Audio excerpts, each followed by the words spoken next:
Hello guys, welcome back to App. For today's video, we are going to show you how to create a progress bar in Notion. So if you're interested, let's start tutorial. So it might be kind of annoying if you weren't able to add those really cool progress bar in your databases here in Notion. Well, I'll be showing you how to exactly add those. So first things first is you need to go to your Notion account, go to notion.so, log in into your account, and once logged in, we need to go to our database here. So I already created this section here, so let's go ahead and add or start adding our database. So let's go ahead and click on the plus button here, scroll down a bit, and look for databases here, and table view format here would do the thing.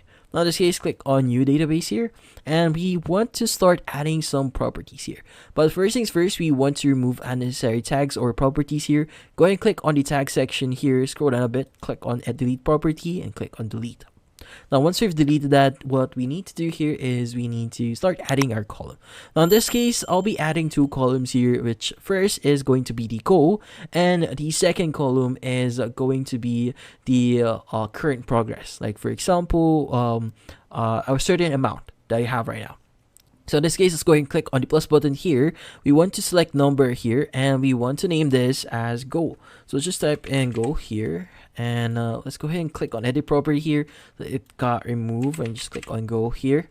And once you've done that, you can go ahead and click on anywhere here to save that. And what we need to do is we need to add another one here. So let's choose number again, and we want to add maybe something along the lines of maybe a current sales would do the trick here. So once we've done that, we could go ahead and click on anywhere again to save that. And from here, what we need to do next is we need to add our progress. Now let's go and click on the plus button here. Again, go ahead and select the number option here. And maybe if we want to basically make this as progress. So just type in progress here. And from here, enter again to save that. Now, once we've done that, the next thing we want to do is we need to change a few things.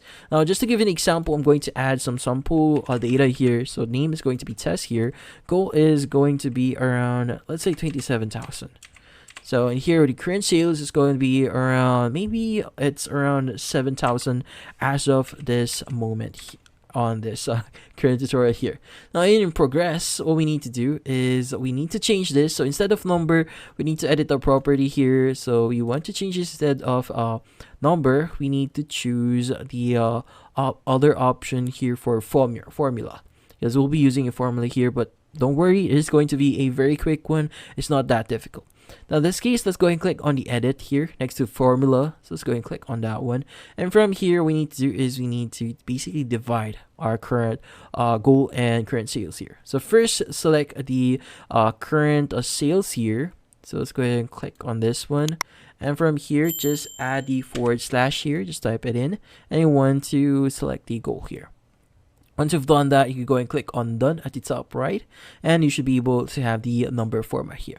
But we need to change, we need to change some few things here. So the number format here, we need to change this into something different here. So just choose %. And in here, we want to scroll down a bit here. We want to change the show as option. Now, instead of number, we want to choose bar here. They also have the ring here. So if you want to show it as a ring, you can go ahead and do that as well. Now in this case, once you've done that, you could go ahead and press on anywhere, and as you can see, we have successfully added our progress bar here, which is something really cool. Like if you want to add like visual representation on what's happening right now on your database or in this format here. But yeah, so this one is actually pretty easy. Just follow the steps and you should be good. And that's about it. So hopefully this video was able to help you. Like and subscribe to Yelan App. Thank you for watching.